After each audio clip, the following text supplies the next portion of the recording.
지금 공부하고 있나요? 지금 방식 그대로라면 당신은 그냥 시간만 낭비하고 있을 가능성이 높습니다. 대부분의 학생들이 공부한다고 생각하는 그 시간, 실제로는 8% 가까이 그냥 흘려보내고 있거든요. 밤새 책 붙잡고 있었는데 시험장에서 머릿속이 텅 비어버린 경험 한 번쯤 있으시죠? 그게 바로 잘못된 공부법의 결과입니다. 문제는 대부분이 이 사실을 너무 늦게 깨닫는다는 거예요. 오늘 이 영상을 끝까지 보시면 왜 지금까지의 공부가 효과가 없었는지, 그리고 어떻게 해야 진짜 머리에 남는 공부를 할 수 있는지 확실하게 알게 되실 겁니다. 지금부터 그 이야기를 해보겠습니다. 양동이에 물을 붓는다고 상상해 보세요. 근데 이 양동이 바닥에 구멍이 숭숭 뚫려 있는 겁니다. 아무리 물을 부어도 계속 새어나가겠죠? 짜증나지 않습니까? 대부분의 학생들이 공부할 때 정확히 이런 상황에 놓여 있어요. 열심히 정보를 넣는데 뇌가 그걸 제대로 붙잡아 두지 못하는 거죠. 그리고 더 심각한 건 본인이 이 사실을 모른다는 겁니다. 분명히 몇 시간씩 책상에 앉아 있었으니까 공부했다고 착각하거든요.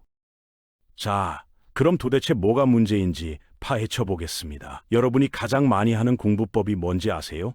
형광펜으로 중요한 부분 칠하고 그걸 반복해서 읽는 겁니다. 이게 효과가 있을 것 같죠? 근데 연구 결과를 보면 충격적이에요. 단순히 반복해서 읽는 방식의 기억 유지율이 고작 10%밖에 안 됩니다.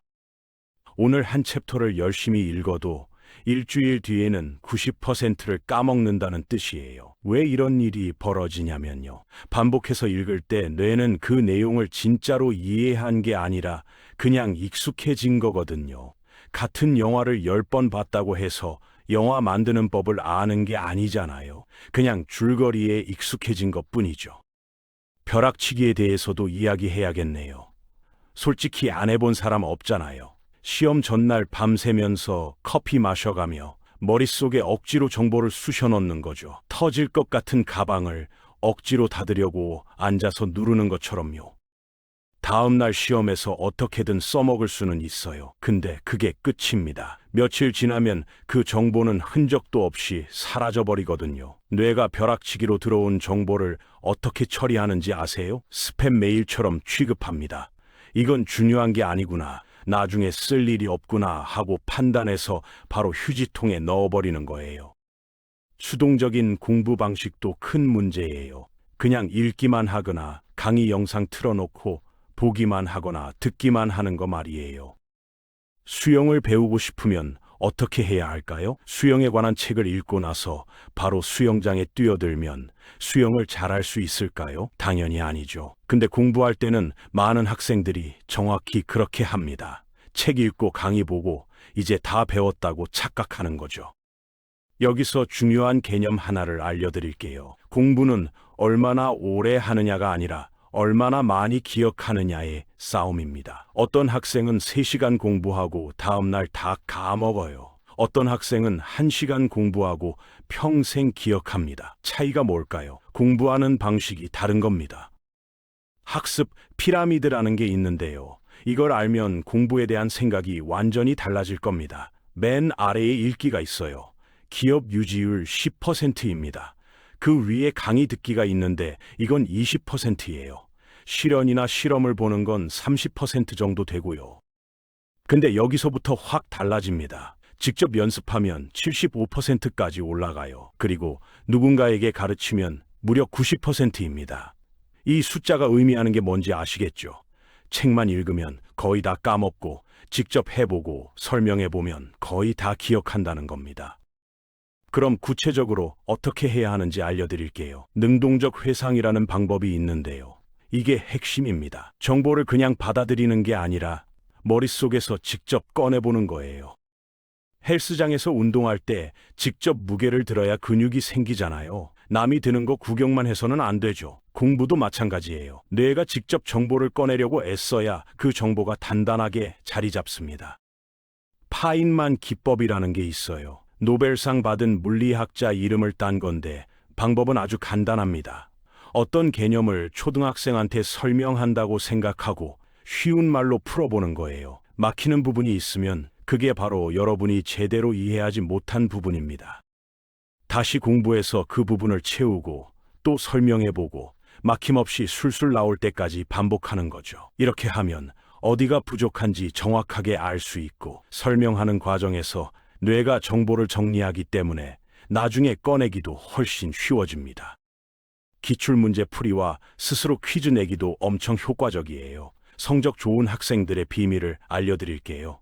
공부를 더 많이 하는 게 아니라 스스로를 더 많이 테스트합니다. 그냥 읽는 대신에 플래시카드 만들어서 자기 자신한테 문제 내고 기출문제 풀어보고 직접 퀴즈를 만들어서 풀어보는 거예요. 실제 연구에서 이렇게 스스로 테스트하는 방식으로 공부한 학생들이 그냥 읽기만 한 학생들보다 시험 점수가 50%나 더 높았다는 결과가 나왔습니다. 망각 곡선이라는 것도 알아두셔야 해요. 인간의 뇌는 배운 내용의 50%를 1시간 안에 까먹도록 설계되어 있습니다. 충격적이죠. 그래서 벼락치기가 안 통하는 거예요. 한 번에 다 외우려고 하면 뇌가 감당을 못해요. 근데 이 망각 곡선을 역으로 이용할 수 있는 방법이 있습니다. 바로 간격 반복이에요. 첫째 날에 새로운 내용을 배우고요. 사흘 뒤에 10분 정도 빠르게 복습합니다. 그리고 일주일 뒤에 노트 안 보고 스스로 테스트해보는 거예요. 이렇게 간격을 두고 여러 번 접하면 뇌가 이 정보는 중요하구나, 자주 쓰이는구나 하고 인식해서 장기 기억으로 저장합니다. 이제 가장 현실적인 문제를 다뤄볼게요.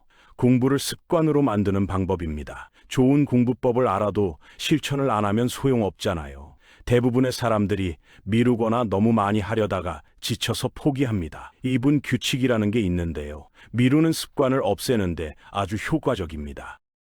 1시간 공부해야지 이렇게 생각하면 시작하기가 너무 부담스럽잖아요.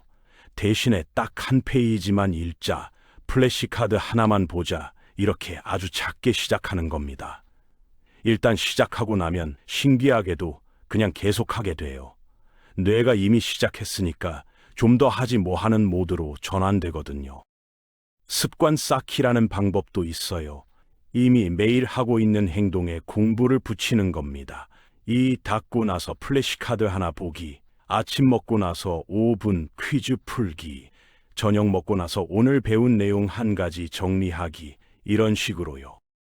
이렇게 하면 공부가 이 닦는 것처럼 자연스럽게 일상의 일부가 됩니다. 굳이 의지력을 쓰지 않아도 자동으로 하게 되는 거죠.